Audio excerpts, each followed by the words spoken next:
All right, ready? Say, hi, I'm Clara. Hi, I'm Clara. And welcome Welcome to the Agile. No, the mama. The mama. Say Agile Agile Uprising Uprising podcast. Hello, welcome to another edition of the Agile Uprising podcast. Our topic for this show is empowering the changing face of Agile. I'm Andy Cleff, and I'm joined by a stellar panel of guests. First, a new voice from Agile Alliance's Women in Agile 27th conference who got this whole ball rolling. So if it goes well, we credit you, Linda. Say hello. Hi, thank you. Next, from the 2017 and 2018 organizing committee, we have Jenny Tarwater. Hello. Hello, thanks for having me. Two mentors from the event, Faye Thompson. Hey, everyone. And Llewellyn Falco. Glad to be here. And rounding out the crew, we have a stellar hello coming from Emily Freeman. Good evening, Emily. Hello. Good evening. Excited to be here. It's great to have you all. The Women in Agile workshop will be back at Agile 2018 this August for its third year with the title Empowering the Changing Face of Agile. It's a half-day workshop designed to expand our reach as an Agile community.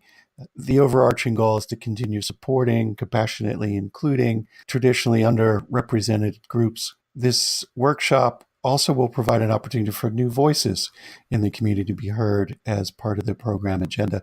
And if you're interested, listeners, you can submit a talk anytime between now and April 30th. We'll include a link to the submittal form in our show notes, or you can simply search for Women in Agile 2018. It'll come up likely the first results. Before we start in on the lean coffee format of tonight's show, I wanted to give each of our guests the opportunity to give a brief background. Linda, 30 seconds. You got me in the elevator, as well as 1,000 listeners. So, Scrum Master right now with Highland Software internally at the company. Highland is at Westlake, Ohio. And I actually started out as a tester with an Agile team and became their part-time Scrum Master. And what was really fortunate is that the company saw a need for dedication in the role of Scrum Mastership. And I became one of the first full-time Scrum Masters at the company. And what's exciting now is that we're growing like exponentially. And where we started with 2 full-time Scrum Masters, we now have 9 full-time Scrum Masters with plans to hire 27 more. So it's a really exciting time at my company to be a part of all that growth. That's a huge dedication to the craft or art of servant leadership. Bravo. Jenny, welcome to the show. Hey, again, thank you for having me. So Jenny Tarwater, I'm from Kansas City, Missouri. I've been an independent Agile coach and trainer for about 3 years now. I came from Sprint, where we transitioned from a more traditional organization to a truly Agile organization. I enjoyed that so much, I decided I want to do that all the time.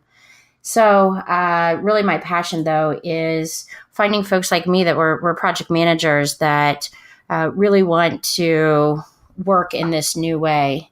Faye. My name is Faye Thompson, and I'm based in Columbus, Ohio. Right now I'm with Cardinal Solutions Group as a consultant, Scrum Master, and Agile coach. I got my start in IT a long time ago, more on the product side, product owner, and then sort of business analyst. And so now I really enjoy coaching at the team level and helping teams improve how they work together. But I really enjoy that product side of things as well. My free time, a huge part of my free time goes toward the Central Ohio Agile Association. We host the Path to Agility Conference every May. And one thing we've discovered over the years is we really like helping launch new voices, or as I say, helping people find their voice. So that's why I'm really excited to be a part of this new project. Delightful. Lou, welcome. Hi, I'm a technical coach, and I did a lot with strong style pairing and mob programming, and sort of just continuing that working together in this capacity to mentor some of the new voices and Women in Agile. Great. And Emily. Hi, I'm Emily Freeman. I'm a developer advocate for Kickbox. We're a startup, and our API is a lot like reCAPTCHA with a whole lot of other features. I'm excited to join you all. Great to have you here. So our first topic, in recognition of Women in History Month, which is the month of March in the US. I wanted to ask each of you to share with us some of the most influential women in history for you, some of your role models, and who are you reaching out and trying to influence in your capacity day to day. Emily, let's start with you. Sure. So one of my personal heroes is Hillary Clinton. I know people feel, one way or another about her, but regardless of the politics, she is a strong woman who has fought for what she believes in for 30 plus years, and has slowly started to break down some of those walls that we find ourselves limited by in our own careers. Lou, your thoughts? For me, it's more personal. My mother was a programmer, so she brought a mainframe into our house when I was still in grade school, and grew up learning to program from her. And she's also a game inventor, created a game called Set. And so we just sort of grew up with puzzles and math and fun, and definitely influenced my love of learning and my love of math and my love of computers. Is the mainframe still running? Is it in the garage? Oh no, it is quite that. It was the size of a filing cabinet. Those were the days. Faye, some of your role models. I'm going to say mine's pretty personal as well. Not so much from an IT perspective, but my mom is a pretty big influence from an educational perspective. It's just something she always instilled in us growing up about the importance of continuing education. And then case in point, she just turned 88 and she's learning how to use her Microsoft Surface that we got her for Christmas. So this is a big deal. But I just grew up in a household that was always encouraging learning. Beautiful. Jenny. So I'm going to mention two, if I could. One is, of course, personal that many have mentioned, my mom. Woman in the late 80s and 90s who was a CFO. And at that time, for some reason, in several of her jobs, she was also in charge of the network. So she would tinker and find things out, but we were kind of always an IT kind of family. The person, though, that I think of when I think of who I look up toward is Carolyn Porco, who is a planetary scientist. And the reason that I kind of stumbled upon her, was I was watching TV one day in the mid 90s, and she was being interviewed, and it was an entire room full of computers, right? As they were watching the Voyager and the Cassini missions, and all these terminals and all these men and Carolyn. And I just became very curious how she got there. How did she handle herself in that room full of men? And she's a fascinating person. I really recommend following on Twitter and anywhere that you can hear her speak. Nice. Who's left? Linda. Women in history.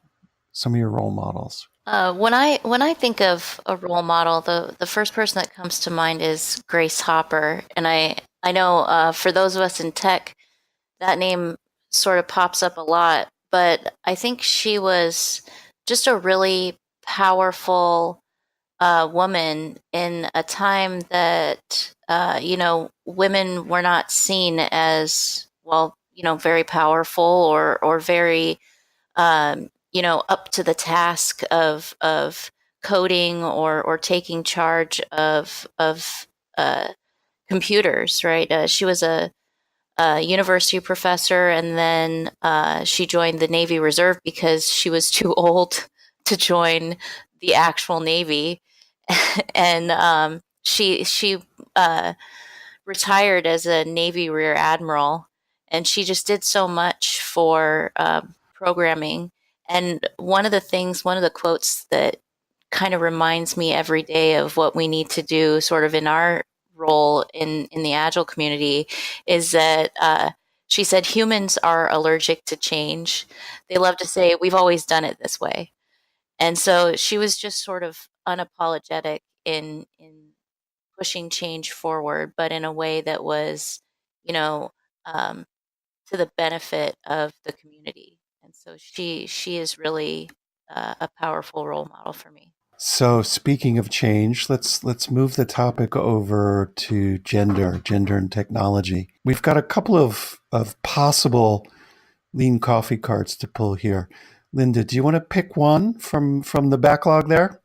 Sure, let's see what we've got here. How can we encourage more support and less competition between each other? And when you say each other, you would assume between the genders, between men and women. What I found in the last Women in Agile conference is that many women were coming to the conference and actually participating in the open space and almost feeling a little uncomfortable.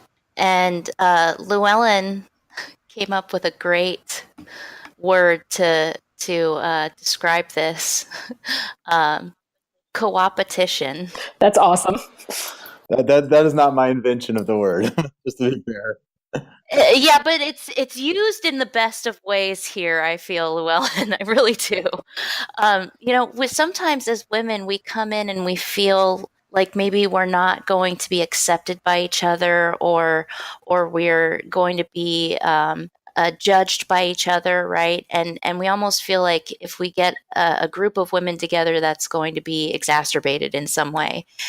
I actually attended an open space session where a woman, Kathy, was actually talking about this in her work, where she felt as if her coworkers were actually competing with her rather than building her up. And she didn't feel like she had a way to get any advice on how to deal with this. She didn't feel like she had a place to go to talk about this, to get any advice on this. And she didn't feel like anybody else was actually experiencing this with her. And so she felt alone in this. And when she spoke with us as a group, she felt so empowered and so sort of surrounded by others that she understood that it was okay, that she could talk about this, that she could get advice about this. And it was just empowering to her to understand that it was okay, that other people were feeling this too, and that she had in a community now that she could get advice from, both in the moment and in the future. I have some thoughts on this if I can just jump in. Absolutely. So I heard a quote one time, and I have no idea what the reference is, so forgive me, whomever. But it was basically that the trick of the status quo, and I say status quo because it's hard to say, like, when we talk about diversity and we only talk about like us versus white men, it makes it very combative, and I don't like that approach. But the trick of the status quo is that they make you feel as if there's only one seat at the table for the rest of us, and we have to fight over that one seat. And the trick is that that's not the case, right? We deserve equal representation as all groups, right? So that the table is diverse. And so approaching that and making sure, so like one of the rules I have is, even if I disagree with a woman at work, I will not fight with her or voice that disagreement in a group setting. And it may seem like overthinking it, but I think when you as a woman or any other underrepresented group naysay another of that other group, then you're going to give others an excuse to just sort of undermine their authority and their intelligence and their contributions. And so I'll definitely talk to people about stuff in person, but I do my best to keep that sort of private and make sure that I also bump people's ideas in meetings. You know, if someone's not being heard, it's really important to amplify that.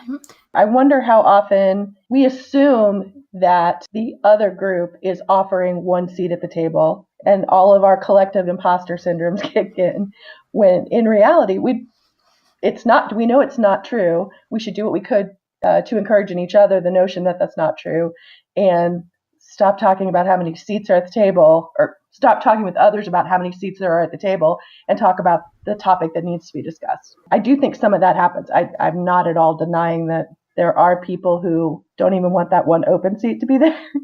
But I think a lot of times we stop ourselves, and there's no need to do that. I want to flip the coin over. Is there something that the overrepresented groups can do better to make room for the underrepresented groups? The listeners can't see me, but I'm a middle-class white male, and I'm overrepresented in many places. So I am interested in what I can do, what my cohort can do to make events more welcoming, to become aware of our blind spots. And I throw open the gates to hear, because they're blind spots for a reason. I don't see them. For sure. Yeah. One of the simplest things is just to ask the way you just did. I'll go back to last year's Women in Agile conference, 2017, and one of the open sessions that was convened was opened by Declan Whelan, and he asked the same question. If I'm someone who is in a position of overrepresentation, what can I do? I don't want to be treating anyone unfairly. I want to be a part of the solution.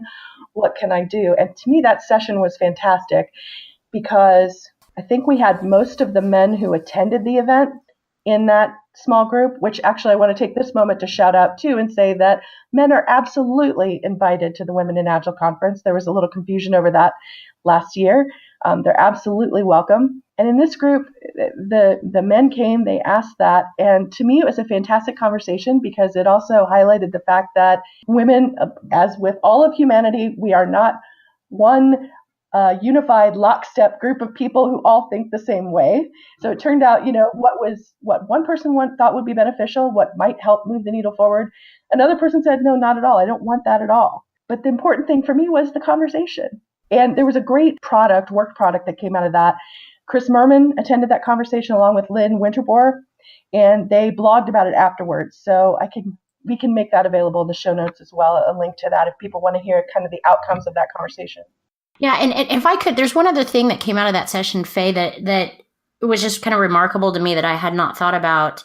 And I can't remember. I think it was Ronica that had mentioned this, but giving pause. Just pause for a moment and don't be the first person to speak up. Give those other folks in the room an opportunity to think through a little bit about what they want to say, and just give them space. So you mentioned Declan's session and the open space, and Faye also mentioned the open space. But I was realizing a lot of the listeners might never have attended an open space, and even though it's a core part of our conference, do you mind just explaining a little bit more about what that is and how it works? Sure. So the agenda that we have last year is, we're going to repeat a little bit this year, in that we have a keynote, an open space, the Launching New Voices program. And so what we're referencing right now is that middle slot, where we will have an open space, likely 2 sessions again. We'll have a marketplace where people suggest topics, right? And so this is a great way to crowdsource what topics are important to those folks in the room. Someone will convene each of those sessions. They'll have some good conversation. Hopefully there's a work product out of it. Like Faye mentioned Chris Merman's blog post from the Declan session last year. But you can talk through some of these issues that are important to you. Some of them are very tactical. Some of them are kind of more esoteric. But it's a great way for the folks that are there to help shape and direct the conversation in a way that does not happen quite as organically when you're working from kind of an agenda that's fixed or that somebody else has given to you. So our hope with the open space is that whatever's most important to the folks in the room is what gets discussed and what gets talked about. That's a wonderful format. I'll toss this out to the group. So April Wenzel has a keynote coming up, traditional professional advice. Can someone tell us more about the topic? I've seen April speak and she's amazing. So I don't know about this particular topic, but she's just a phenomenal speaker with a lot to say. Where have you heard her before, Emily? Rocky Mountain Ruby. Technical conference? It is a Ruby-centric conference, but we usually do about like half culture talks, half more technical talks. So April is a coder who's based in San Diego right now. She's a founder of Compassionate Coding. She's giving this keynote, and then she's also, before this keynote, she's going to be one of our keynotes at Path to Agility. Tiny little plug. But she's going to be talking about emotional intelligence and social consciousness. And you should follow her on Twitter because she spurs fantastic conversations. And they're all around how we interact in the workplace and how a lot of our traditional notions of competition and ambition over cooperation and compassion are just outdated. And I am most excited because to me, this is where the money is. This is where Agile comes into play, right? If we're actually going to make a change We can do it with Agile, and this is where it happens. It happens in how we treat each other at work, and then that changing landscape improves the work that we do. And not just in relation to gender, right? I think when we approach everyone with empathy, it improves the entire work dynamic. Absolutely. Exactly. So for me, Agile was the first conference, like in the different types of conferences I go to, that sort of acknowledged that software was created by people, and maybe paying attention to how people work could help software be created better. And so that's always been sort of something I really appreciate about Agile. Linda Rising in particular has been always sort of amazing to me on her focus on people and cognitive science, and it really sort of got me into that entire area of interest. And then once the Project Aristotle study came out of Google, where they saw that team intelligence was trumping individual performance just by a few orders of magnitude, just sort of gave that extra weight of data behind something that sort of always been sort of taken for granted, I think, at the Agile level. I also think showing up with compassion helps us bring people up over that learning curve that comes with every change. We started earlier talking about change and how difficult it can be, status quo, and the transition from project manager with the iron fist and the velvet glove to servant leader of Scrum Master. And there's that compassion and that understanding of what's going on inside their amygdala as they're freaking out, as their world is changing around them, that we can all bring at some level and help them make positive change, help them do experiments in areas that maybe they aren't so comfortable and fail safely. I look forward to her keynote speech as well. Faye, so you brought up the topic earlier. You mentioned imposter syndrome. Let's dive in there and unpack that. Anybody want to go first? Sure. This is Jenny. I would love to talk about this topic. This was something that I kind of focused on last year. So Billy, who was one of the organizers last year for the Launching New Voices program, she conducted an imposter syndrome session in the Audacious Salon last year at Agile 2017, and I missed it and heard so much good stuff about it. I kind of conjured it up here in Kansas City so that I could go. And I'm just so thankful that I did. So Billy's session really helped. First of all, I always find that one of the things I love about the Agile community is they put names to things that are so recognizable. Like, I've had imposter syndrome my whole life. I just didn't know everybody else did at times.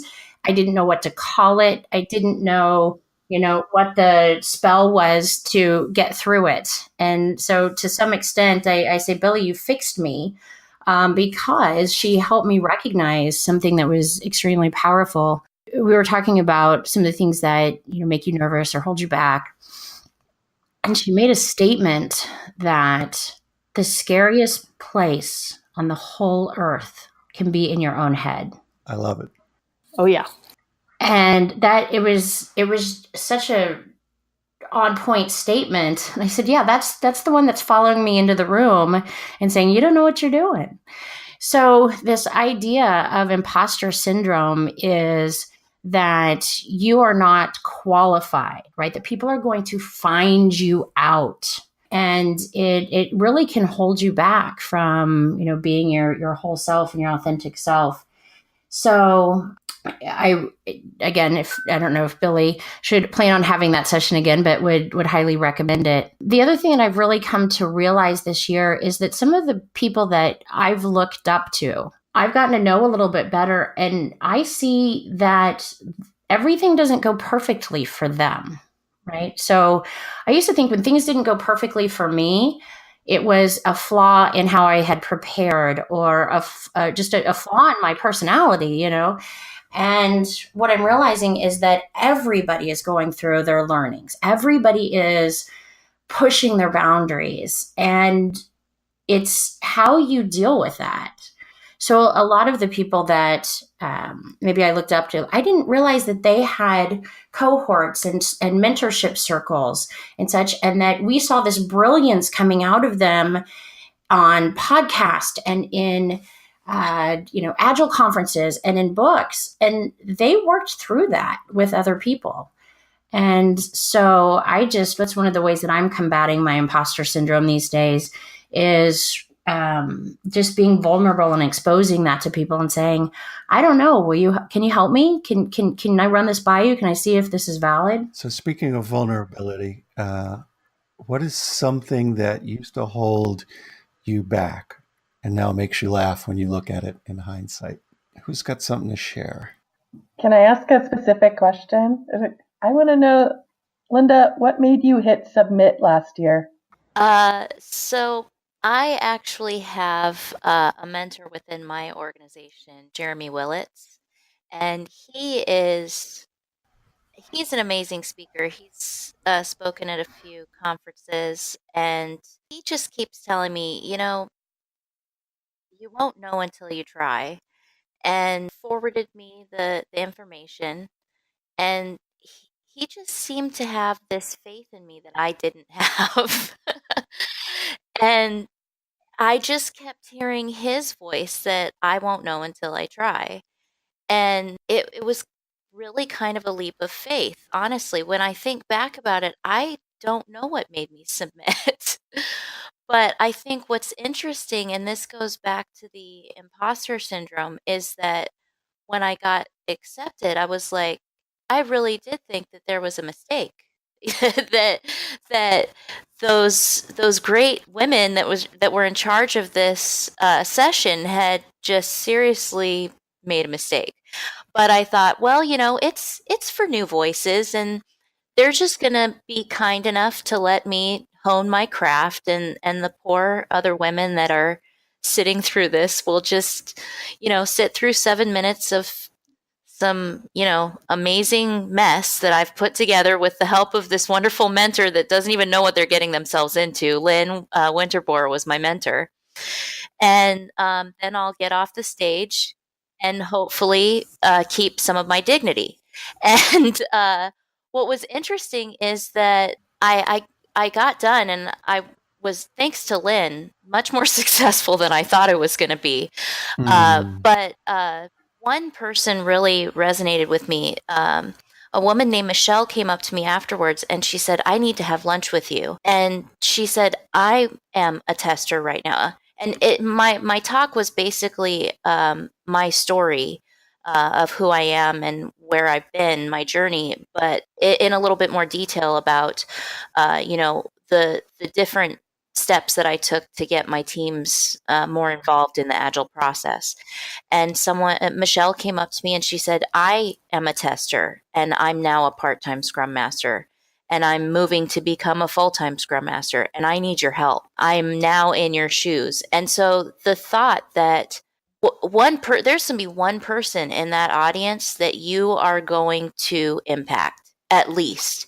And so you need to hit submit. You need to tell your story. You need to talk to those people in the audience.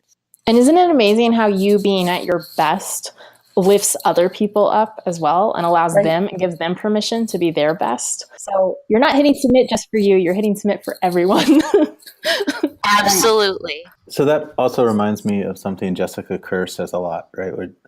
When she's designing talks, she sort of says, like, people always think that if you're going to give a talk, it's because you have this like massive expertise in the subject you're talking about. But really what you should be doing is giving a talk to you last year, right? Like, because like that, she was you last year, right? Like, she's like, you just walked the path I'm about to walk, and can you give me the steps? And actually, I think like the farther you are away from that, the harder it is. Like, it's really hard for me to like even, empathize with the 20-year-old self of myself. Yeah. Like it's just, that person is dead to me. Thank God, right?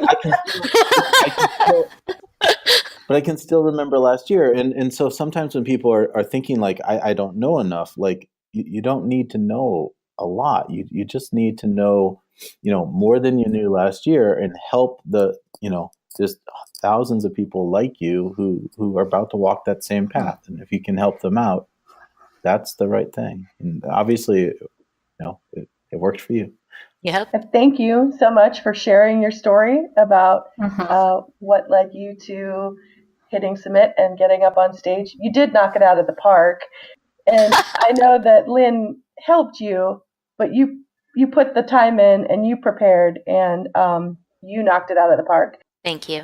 I know there's still someone who's sitting at home right now or in their car right now listening to this podcast, and they're thinking, yeah, I can kind of identify with her, but nobody wants to hear what I have to say because, well, I don't have this big expertise to share. So I'm happy, Llewellyn, that you shared that, because these are not talks about how you are going to change everyone's life with Agile. This is your talk of your topic that means something to you. Yours was about your personal journey to get where you are today. Someone else might choose a different topic. But it doesn't change the fact that you are the expert of your own experience, and no one can write that for you, and no one can take it away from you. And your expertise, your experience resonated with that other attendee, and that's fantastic. And I'm sure it did for others too who just didn't come up and chat. But we'll find you through the show notes and ping you and say, I couldn't find you after your talk, Linda, but I really wanted to say thank you. You mentioned, I think all of us have mentors in our lives, and sometimes they give us a kick. But as you said, Linda, and I think you emphasized, Faye, it was just a little nudge. And sometimes that's all it takes. Yeah, you can do it. Doesn't need to be perfect. So what are some things that we can mentor the younger groups? I don't want to restrict it to just younger girls, but they are definitely underrepresented in tech. But the younger generation, as if they aren't dreaming big enough already. But what are some things that we could offer them? So, Emily, you have a 2-year-old, right? Yeah. And we're Who I should say is running in and out of the room, and you all are being very patient with it. she's so quiet, and we're gonna have her on the show. We're gonna try to get her to do the bumper, and it'll just be adorable.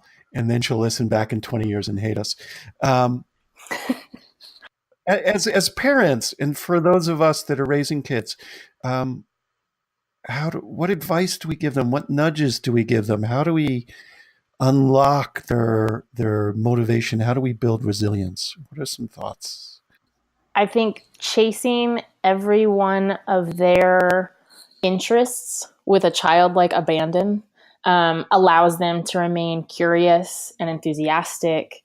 And it makes it so much more about like growth mindset and working hard towards something and putting passion into something than it is that you're just good at something and therefore that's the path that God intended you to do. I think the latter is very limiting, and I think it, for me, I never even considered a CS degree because I sucked at math, right? Like my math teacher called me stupid. There's something you don't do. You don't tell students they're stupid. Because that like shaped how I viewed math and my ability to go further in any kind of STEM field. And so I went in the humanities because that's what I'm naturally good at. And not that you shouldn't do that, but I think having a healthy interest and willingness to be initially bad at something is a gift we can give young kids. I think it's kind of built into our Agile processes, the idea of celebrating failures, and it's okay to fail. It's something that I'm so something that I talk about with my team so much, but it's also something that it's one of the first things that I tell my mentees now that, at my company, we've got all these new Scrum Masters coming in, we always say it's a 2-week iteration. It's okay to fail. It's good to fail. What are you going to learn from failing? So I think that goes a lot to what you're talking about, Emily, is, don't be afraid to fail, like celebrate it. Yes, I love that. Celebrate it. And especially if you're like a senior or principal engineer on your team, letting the rest of the team know when you screw up or make a mistake is huge, right? Because it gives them permission to take small risks and potentially fall flat on their face without the fear of like, oh, I'm going to be fired. My name's going to come up in the postmortem. Everyone's going to hate me, I love Etsy's 3-arm sweater. Have you have you all heard No, of this? and I love the idea. Etsy has a yeah, Etsy has a they call it their epic F up. And that's what they give out to so like the one that sort of blasted all the development channels was a brand new developer was hired, and they do pair programming. So the first week that you're hired, you start programming, and you're paired with a senior developer. And so this developer put a change into the code base that was supposed to be very simple, but it actually brought down their whole site. And instead of this guy thought he was going to get fired, but they gave him the 3-arm sweater award because they said thank you for finding this crazy flaw in our security. And so I think that is a major sort of message that we need to send to everyone. Thank you. Not you're That's fired, but awesome. thank you. Yeah, that's a fun story, and I'll see if I can find a link to it. But it's so refreshing because in other places that many of us have been, the real fear of screwing up big just looms, and it prevents people from hitting that submit button. We got a few more minutes before we need to wrap up. So this is the toss-up. Any topics go. Anybody have something that they want to throw out to the group? So we were talking earlier about the importance of having people that you like role models to go into, and so often when you're in college or stuff, you don't have anyone that you do have as a role model, right? And that really impacts your you were talking about imposter syndrome, and are you in the right career? Are you in the right place?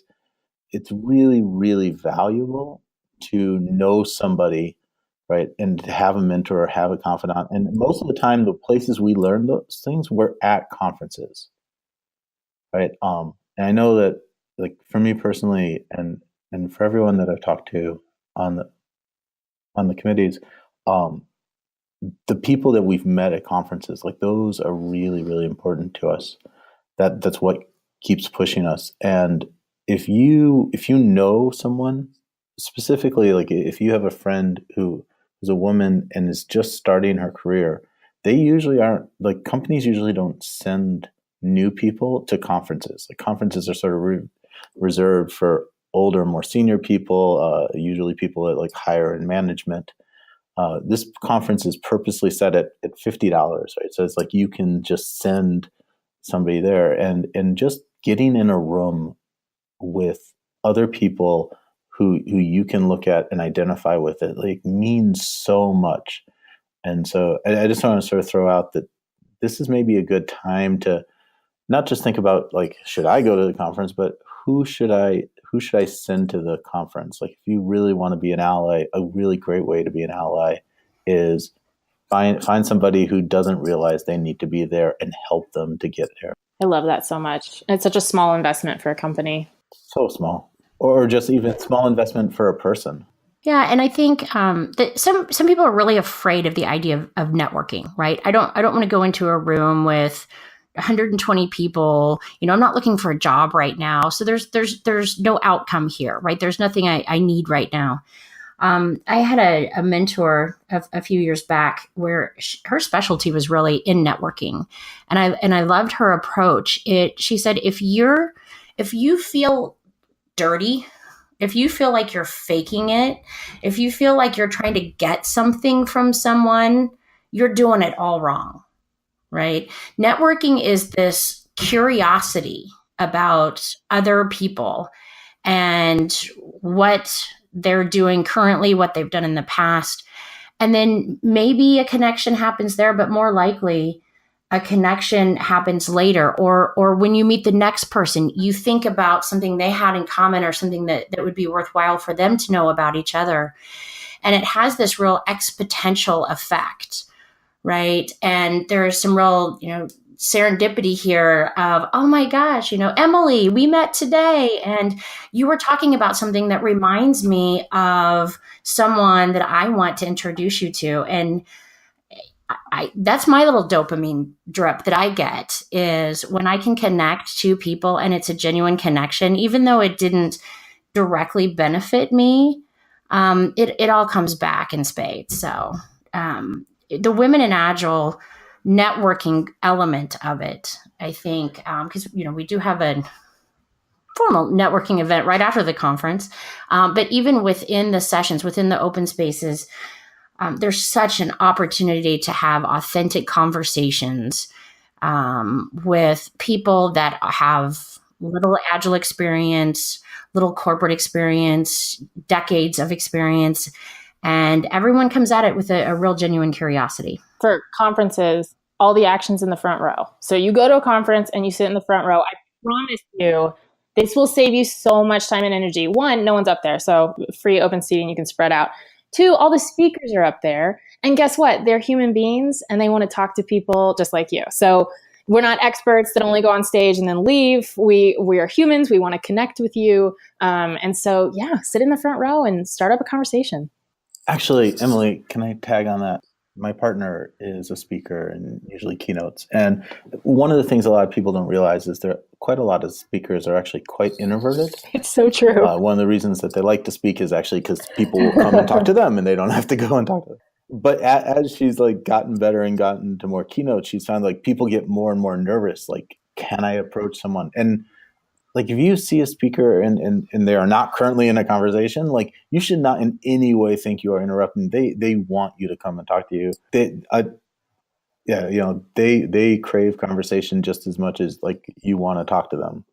And so if you're sitting there and you're like, oh, that person is too awesome for me to talk to, like, just get over that and say hi. Well, speaking of staying in contact, I will include for each of you connection info in the show notes so people can keep in touch between now and the next time we cross paths. In closing, is there anything you want to cover that we didn't cover? Some shout outs, some events between now and then? Well, one of the things I do want to make sure that's very clear for the listeners is that the Launching New Voices program for this conference, we want people that have not had experience speaking in to an audience. They haven't been compensated. They haven't maybe spoken to more than a handful of folks, maybe even outside of their company before. So if you have any desire to do that sort of thing, we are pairing you with mentors, right? So we will select 3 folks that have not had that opportunity. We will pair them with folks like Faye and Llewellyn. Cheryl Hammond is actually our 3rd mentor this year. We've got a great group. And they'll meet several times between June 1st and the actual event and get mentoring on their talks. So this is the format that we used last year. And Linda, of course, was one of the speakers. And I think all 3 of our new voices really knocked it out of the ballpark last year.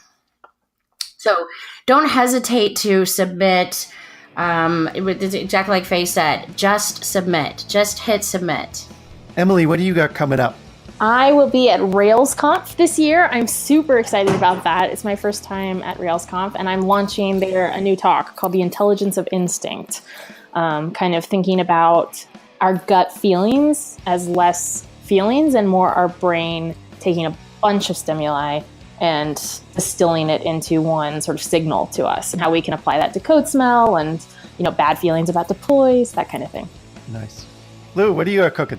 So there's the Mob Programming Conference coming up in Boston. That's in about a month's time.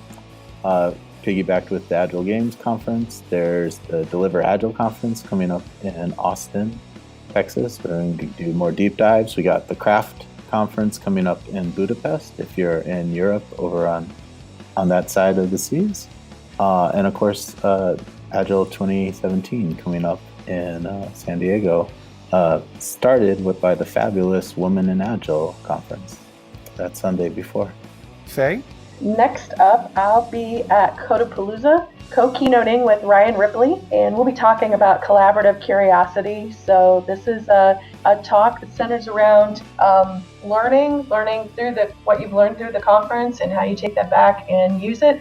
But we turn the format around and we make the audience the product owner of what we discuss. So it really becomes a whole conference facilitated conversation. And then after that, I will be at Better Software West out in Las Vegas the first week of June, talking about the impact that neuroscience has on the strength of our teams and how we can recognize some of the stimuli that come in and how they can positively or negatively impact information processing and what we can do about it. Fascinating topic. I'd love to hear more about that. Maybe that's a whole nother show. Linda, what's your spring look like? Well, in terms of conferences, I am focused very heavily on making sure that our Women in Agile conference is off without a hitch with the help of Jenny and everyone else. For my work, Highland Software in Westlake, Ohio is doing a lot of hiring for all the Agile positions on an Agile team. Scrum Masters, product owners, and all the way up to product management. So if you're interested or you have anybody that might fill that position or any of those positions, feel free to get in contact with me. Great. And Jenny, what do you got coming up? So I am also going to be at Agile Games in Boston here in a few weeks, doing a deep dive on brain-based training.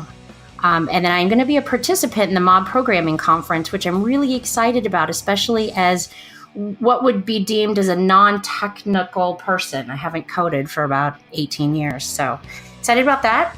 I'm doing innovation games for teams at Agile Main Day.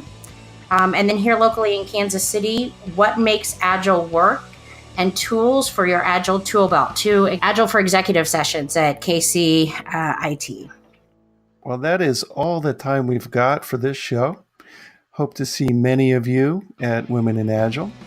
That's Sunday afternoon, August 5th in San Diego, opening up Agile 2018. If you're interested in submitting a talk, deadline is April 30th. And remember, perfection is the enemy of good enough for now. So just hit submit. I want to say thanks again to our panel of guests and to you, our listening audience. If you enjoyed this episode, please give us a review, a rating, or leave some comments on iTunes, Stitcher, or your podcasting platform of choice. If this is your first time tuning in, why don't you subscribe? You'll catch the next episode. And finally, if you'd like to share your ideas about driving change and compassionately including all underrepresented groups in our community, please join the conversation at coalition.agileuprising.com. Until next time, this is Andy Cleff for the Agile Uprising podcast, signing out.